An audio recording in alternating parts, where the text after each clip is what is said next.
জয় শ্রীগুরু, জয় শ্রীগুরু, জয়। আমি ইভা চক্রবর্তী আপনাদের কাছে আবার এক নতুন গুরু কথা নিয়ে এলাম।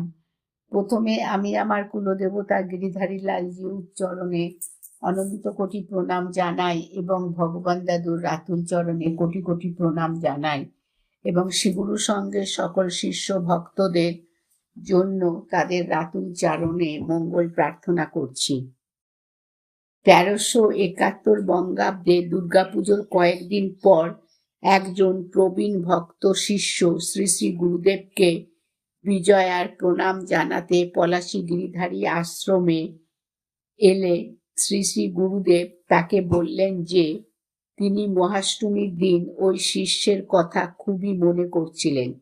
শিষ্য উত্তর দিলেন, মহাষ্টমীর দিন বাড়িতে বসে যখন চণ্ডীপাঠ করি তখন যতবারই মায়ের মূর্তি ধ্যান করেছি ততবারই দশভুজা মায়ের মুখখানা দেখতে অবিকল তোমার মতন।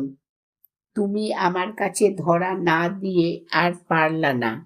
শ্রী শ্রী গুরুদেব কোনো উত্তর দিলেন না, কিন্তু তার প্রসন্ন স্মিত হাস্যের মাধ্যমে ওই ভক্তের কথার স্বীকৃতি বোঝা গেল।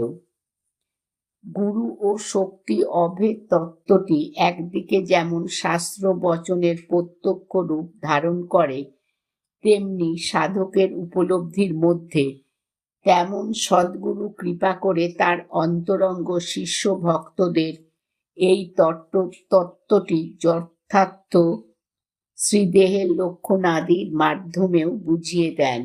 শ্রীগুরু জয়, শ্রীগুরু জয়, শ্রীগুরু জয়। আমি আমার গুরু কথা শেষ করি।